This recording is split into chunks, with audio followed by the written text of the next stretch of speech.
11 everyday foods can make blood sugar easier to manage, but none acts like medicine. Beans, oats, barley, vegetables, berries, nuts, seeds, yogurt, avocado, and olive oil can help in different ways. Some slow digestion, while others replace processed carbs or sugary foods. The key is substitution, not addition, because the whole meal determines the result. Portion size still strongly affects the result. Blood sugar rises after your body breaks carbohydrates into glucose. Portion size matters, but processing, fiber, protein, fat, activity, and personal response also shape the rise. Two people can eat the same food and record different readings. The better question is not whether a food contains carbohydrates. Ask whether it remains close to its original form and still contains fiber or protein. Processing can break food into smaller particles, remove fiber, or add sugar. Plain oats and sweetened instant oatmeal can therefore affect blood sugar differently. One reason less processed foods can behave differently is that they often retain more fiber. Your body cannot fully digest this part of plant foods. Soluble fiber absorbs water and forms a soft gel in the gut. That slows how quickly carbohydrates enter the bloodstream. Protein and healthy fats can also slow a blood sugar rise when eaten with carbohydrate-rich foods. They may make meals more filling and support smaller portions. Nuts, seeds, avocado, and olive oil provide these fats. With these mechanisms in mind, here are the 11 foods, beginning with one that combines fiber and plant protein. Food number 1 is beans and lentils. They combine carbohydrates with fiber and plant protein, so digestion is slower than with white bread or crackers.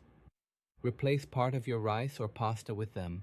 Measure the serving rather than treating them as unlimited. Number 2 is steel-cut or old-fashioned oats. Oats contain beta-glucan, a soluble fiber that thickens after absorbing water. Choose plain oats instead of sweetened packets. Add berries or nuts and keep the serving consistent. Number 3 is barley. It also provides beta-glucan and often produces a smaller rise than white rice or highly processed grains. Use barley in soup or replace part of your rice with it. It remains a starch, so serving size still counts. Number 4 is leafy green vegetables, including spinach, kale, and romaine. They contain little carbohydrate that raises blood sugar and add volume to a meal. Larger vegetable portions leave less room for fries, bread, or oversized servings of rice. Number 5 is broccoli, cauliflower, and similar vegetables. Their fiber and water can improve fullness without adding much carbohydrate. Roasting, steaming, or stir-frying can all work. Breading and sweet sauces can change the result more than the vegetable itself. Number 6 is the berries. Blueberries, strawberries, raspberries, and blackberries contain fiber and water. Whole berries retain their fiber, require chewing, and are easier to portion than juice or dried fruit. Pair a modest bowl with plain yogurt or nuts. A nutritious food can still raise blood sugar sharply. Oats, barley, beans, and fruit are not unlimited foods. Fiber may slow the rise, but it does not erase the carbohydrate. Adding these foods on top of an unchanged meal can worsen the total load.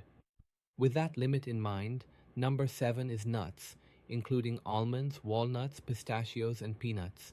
They provide protein, fiber, and little carbohydrate. Their unsaturated fat generally supports heart health. Use a small handful to replace chips or cookies. Number 8 is chia or ground flaxseed. Both provide fiber, and chia absorbs liquid to form a thick texture. Stir a measured spoonful into plain yogurt or oatmeal. Large amounts can add calories or cause stomach discomfort. Number 9 is plain Greek yogurt.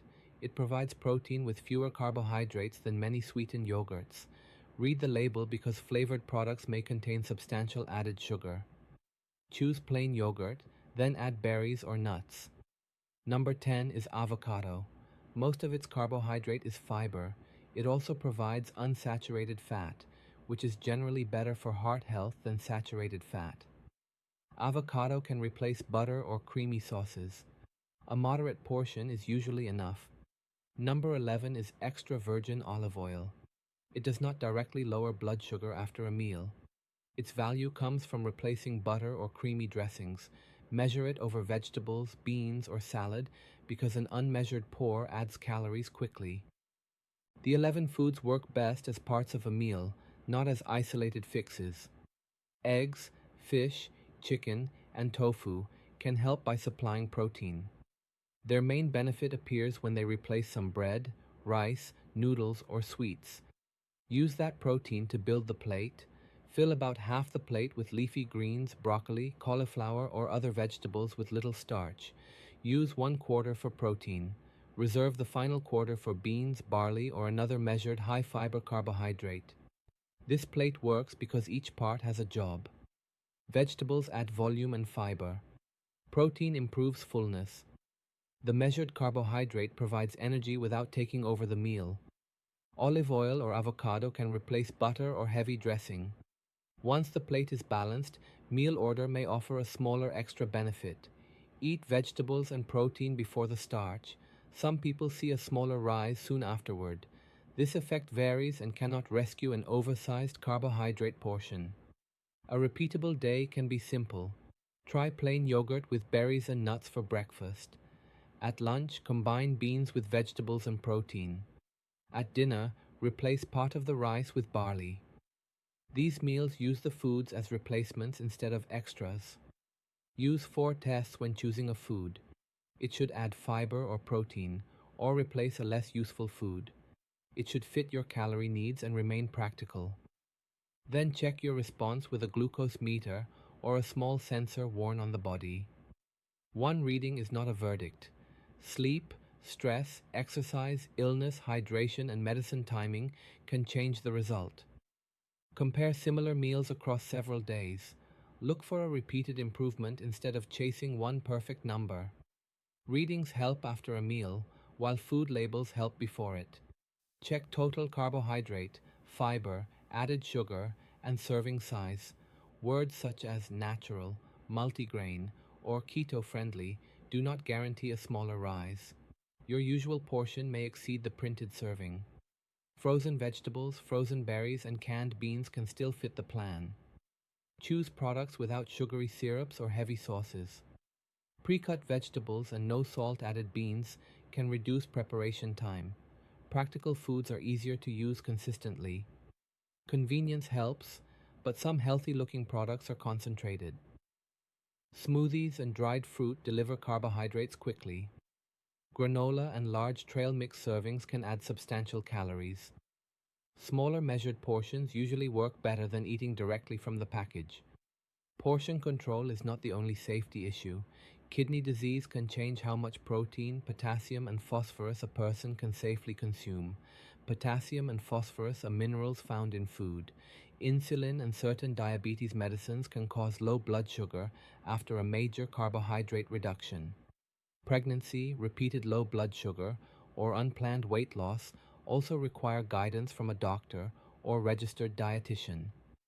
Do not sharply reduce carbohydrates without reviewing your treatment plan. Make changes in small steps, track your readings, and review the results with your care team.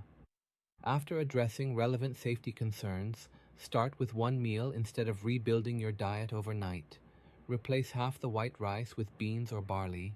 Replace juice with whole berries. Replace a sweetened breakfast with plain yogurt, oats, nuts, or seeds. These foods help through fiber, protein, healthy fat, and smart replacement. They cannot erase excess carbohydrate or replace treatment. Remember 4 steps. Replace, pair, portion, then measure. Medicine simplified. That's what this channel does. If you want more, hit subscribe. This is not medical advice. Consult your doctor.